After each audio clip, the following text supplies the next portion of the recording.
Hello everyone, स्वागत है आपको आपका अपना ब्यूटीफुल सत्यनारायण पढ़ाई विद प्रेम पर। हम आज जानेंगे क्लास 10th का सिलेबस और 12th का भी हम जानेंगे अगले वीडियो में।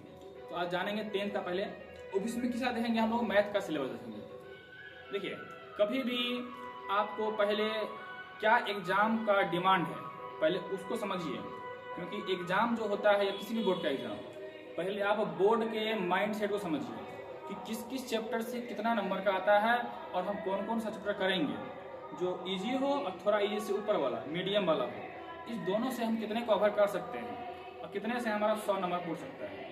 क्योंकि बिहार बोर्ड डबल पूछ ले रहा है तो आसानी होता है एग्जाम देना, और अगर यही प्रॉपर वे से पूछा जाए तो सबकी हेकड़ी निकल जाएगी। फिलहाल तो आते हैं कि अभी के सिलेबस को, बहुत कमजोर सिलेबस है, उसी के अकॉर्डिंग आपको बताते हैं कितना करने से आपको टोटल 100% बना के आ सकते हैं।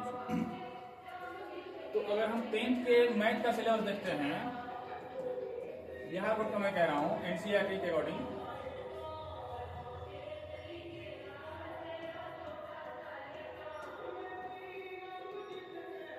बिहार बोर्ड का हम देखेंगे सिलेबस। अब देखिए, एनसीईआरटी के अकॉर्डिंग मैं बात करूंगा। एनसीईआरटी में जो पुराना एनसीईआरटी है उसमें 15 चैप्टर है, ठीक है ना।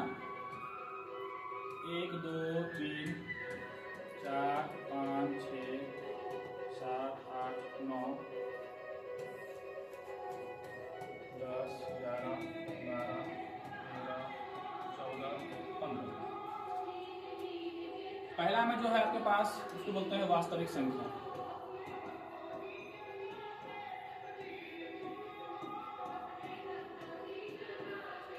दूसरा है अपने पास बहुपद।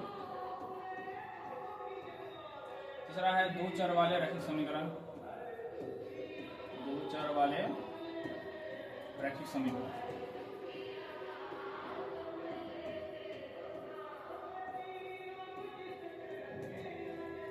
चौथा में हमारे पास द्विघात समीकरण।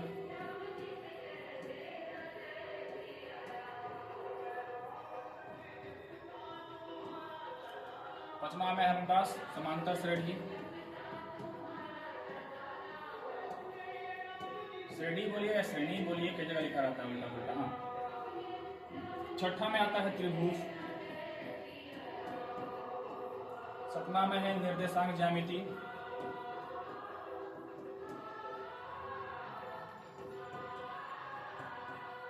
अब देखिए, चैप्टर का नाम आपको ना जब अंत कर लीजिएगा आप सिलेबस को, आपको सब मेरे तरह आपको 1 से लेकर 15 तक पूरा चैप्टर का नाम याद हो जाएगा।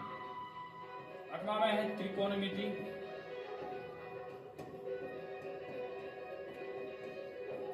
और अगला जो 9वां है त्रिकोणमिति का हिस्सा है उसको ऊंचाई और दूरी कहते हैं।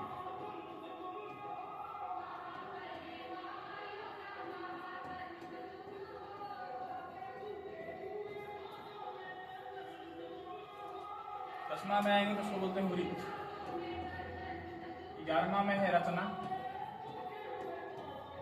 12वां में है आपके पास मेंसुरेशन का हिस्सा आता है 12 13 क्षेत्रमिति का हिस्सा, तो वृत्त से संबंधित।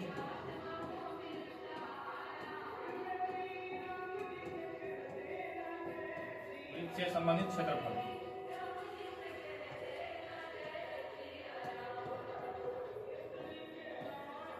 और 13 में आपके पास ठोस आकृतियों का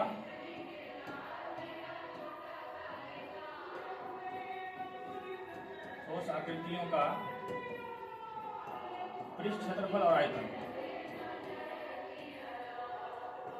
इसमें आपको घन घनाभ गोला शंकु बेलन पंडक मिलेगा।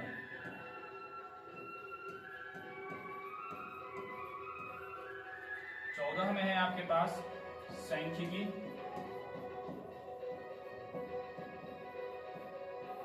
और 15 में है आपके पास प्रायिकता।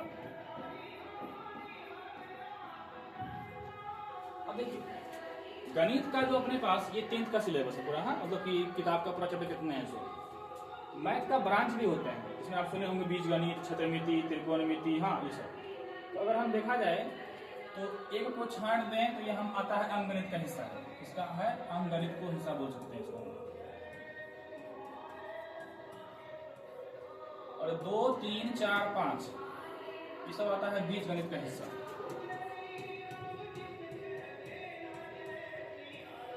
इसको अलजेब्रा आप सुनते होंगे, बहुत सारा लोग बोलते रहता है अलजेब्रा आता है, अलजेब्रा आता है। हाँ, ये देखिए छठा और 10वां, ठीक ना, ये और 11वां, 6, 10 और 11, इसको बोलते हैं ज्यामिति।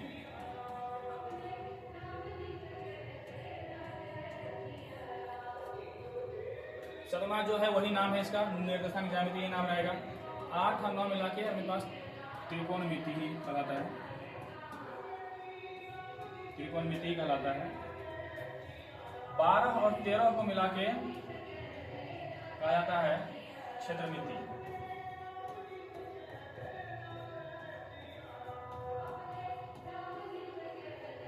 और बाकी जो नाम है सांख्यिकी का वही नाम है, पैठता का वही नाम है। तो जितना मैं एक्स्ट्रा नाम लिखा हूं उधर से, ये होते हैं गणित के शाखा, ब्रांचेस ऑफ मैथ्स। हाँ, मैथ के ब्रांचेस। अब सबका अपना अलग अलग हिस्सा दिया गया है। कौन कितने, मोटा मोटी जो होता है आगे पीछे होता रहता है 1 नंबर का। अंकगणित मान के चलिए 100 की बता रहा हूँ, 100 में कितना आता है 100। अंकगणित 5 से 6 नंबर का आता है। बीज गणित पूरा मतलब 4 चैप्टर मिला करके 15 से 20 नंबर, 20 नंबर मान के चलिए। ये जो बोले हैं 6, 10 और 11, ये तीनों मिला के भी मान के चलिए कि 20-25 नंबर का आता है। ये जो है आपके पास, ये मान लीजिए वही 6 नंबर का। ये 8, 9 दोनों मिला के 15 से 20 नंबर का।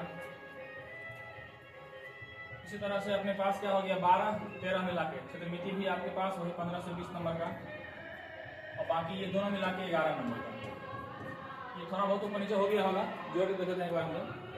इसका 5 रहते हैं हम लोग, 20, 20, 40, 40, 40 और 10, 50, 5, 55, 55, 5, 60, 60 है यहाँ 6, 66, 66, 66 और ये कितना हो गया मेरे पास, 66, 67, 67 और 10, 77, 97, 97 तो हो ही गया आपके पास।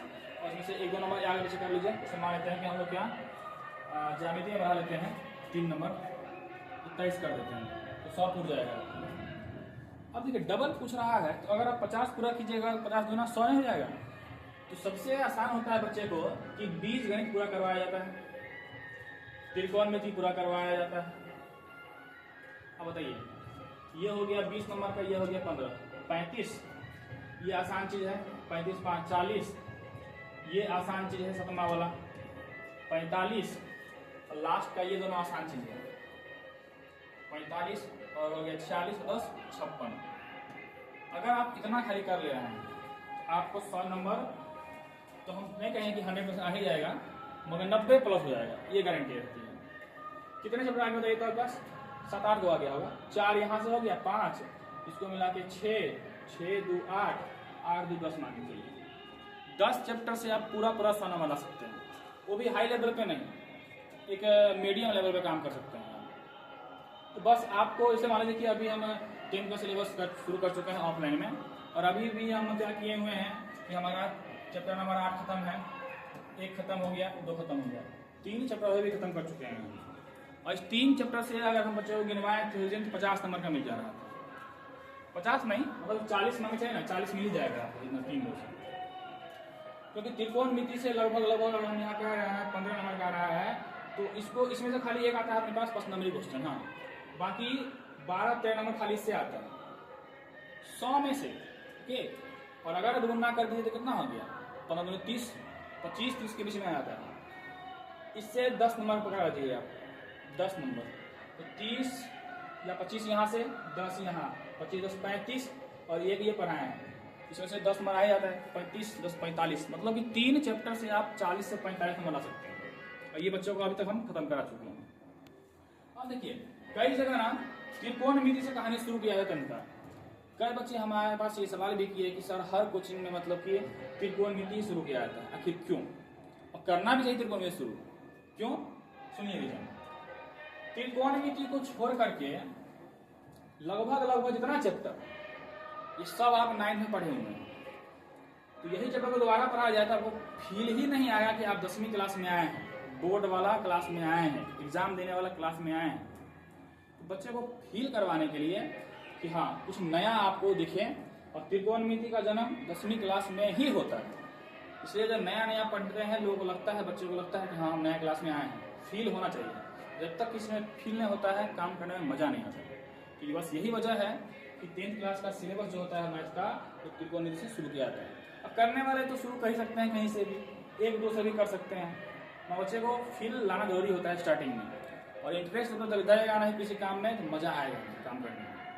तो चलिए आज के इस वीडियो में हम जानें कि हाँ 10th के मैथ्स में क्या सब पढ़ना होता है, कौन कौन चैप्टर है, क्या क्या गणित के शाखा होते हैं और किस तरह से काम करना चाहिए। फिर अगले वीडियो में हम मिलेंगे कुछ नए टॉपिक के साथ। तब तक के लिए धन्यवाद।